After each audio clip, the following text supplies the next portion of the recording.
Le monde semble devenir de plus en plus instable. Chaque jour, les informations parlent de tensions entre les nations. Des missiles, des frappes militaires, des alliances qui changent. Et récemment, les tensions entre les États-Unis et l'Iran ont atteint un niveau particulièrement inquiétant. Fin février 2026, une série de frappes militaires menées par les États-Unis et Israël contre plusieurs sites en Iran a déclenché une escalade majeure dans la région. L'Iran a répondu par des missiles et des drones visant des bases militaires et des pays alliés des États-Unis dans le Golfe. Le conflit menace désormais de s'étendre à tout le Moyen-Orient. Et pour beaucoup de personnes, une question surgit. Sommes-nous en train de vivre un moment historique? Sommes-nous à l'aube d'une guerre plus grande? Mais pour un croyant, la question la plus importante est différente. La vraie question est: que dit la Bible quand les nations s'agitent? Parce que bien avant nos journaux télévisés, bien avant les réseaux sociaux, la Bible parlait déjà de moments où les nations sont troublées.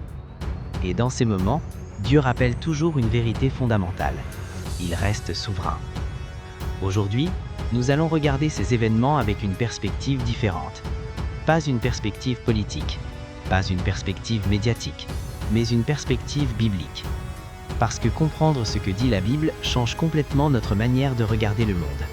Et peut-être que ce message est plus important aujourd'hui que jamais.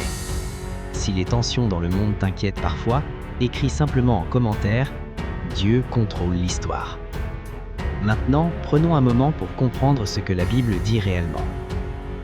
Depuis des milliers d'années, les nations ont toujours connu des conflits, des guerres, des rivalités, des empires qui se lèvent et qui tombent.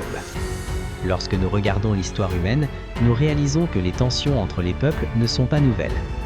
Et pourtant, la Bible avait déjà posé une question étonnante. Dans le psaume 2, il est écrit « Pourquoi les nations s'agitent-elles et les peuples méditent-ils des choses vaines ?» Cette question a été écrite il y a plus de 2000 ans, mais elle semble décrire parfaitement notre époque.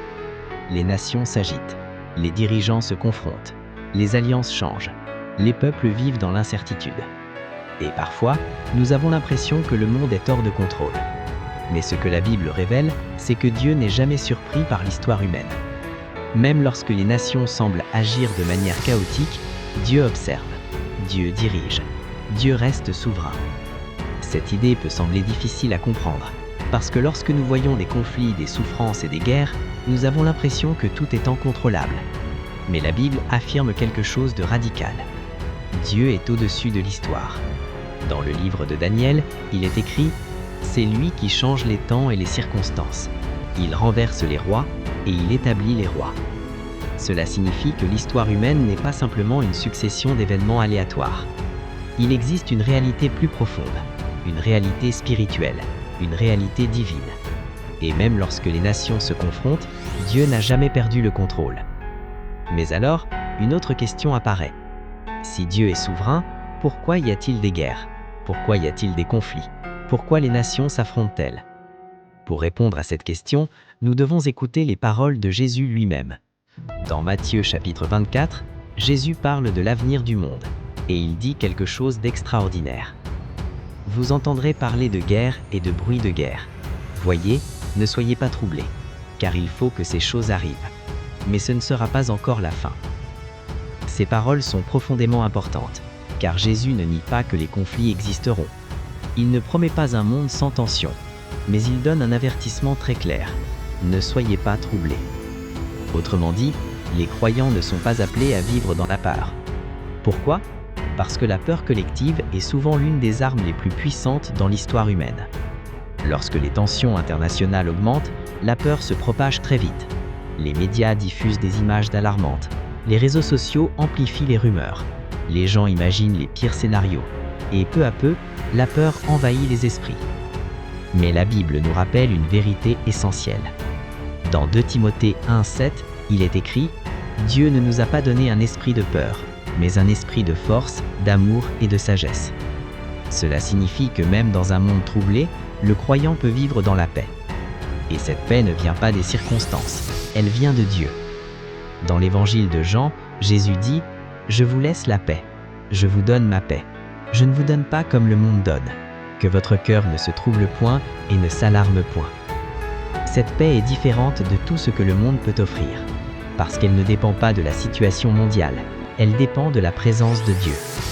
C'est pourquoi, lorsque les nations s'agitent, le croyant est appelé à regarder plus haut, pas vers les dirigeants, pas vers les armées, mais vers Dieu. Parce que l'histoire humaine n'est qu'une partie de l'histoire réelle. La véritable histoire est spirituelle. Et dans cette histoire, Dieu continue d'agir. Dieu continue de transformer les cœurs. Dieu continue d'accomplir son plan. Alors, que devons-nous faire dans un monde incertain? Premièrement, nous devons rester lucides. La Bible ne nous demande pas d'ignorer les événements du monde. Elle nous encourage à être vigilants. Mais cette vigilance ne doit pas se transformer en peur. Deuxièmement, nous devons protéger notre cœur. Parce que lorsque nous remplissons notre esprit uniquement avec des informations alarmantes, notre paix disparaît. C'est pourquoi il est essentiel de revenir régulièrement à la parole de Dieu. La parole de Dieu nous rappelle que l'histoire humaine n'est pas le dernier mot. Dieu est le dernier mot. Troisièmement, nous devons cultiver la paix intérieure. Cette paix se développe dans la prière, dans la méditation des Écritures, dans la confiance en Dieu. Parce que même si le monde devient plus instable, la présence de Dieu reste stable. Et c'est peut-être la leçon la plus importante. Les crises mondiales nous rappellent que les choses visibles peuvent changer rapidement, mais les réalités spirituelles sont éternelles. Le royaume de Dieu ne dépend pas des frontières, il ne dépend pas des gouvernements, il ne dépend pas des alliances militaires. Le royaume de Dieu existe au-delà de tout cela. Et chaque fois qu'une personne choisit la foi plutôt que la peur, ce royaume avance. Alors, aujourd'hui, au lieu de laisser l'inquiétude envahir ton cœur, souviens-toi de cette vérité. Dieu contrôle l'histoire, même lorsque les nations s'agitent, même lorsque les conflits apparaissent, même lorsque le monde semble instable. Dieu reste souverain, et sa paix est disponible pour ceux qui lui font confiance. Si ce message t'a encouragé, écris en commentaire « Dieu contrôle l'histoire » et abonne-toi à la chaîne La Saison Cachée pour continuer à découvrir ce que Dieu fait dans l'ombre.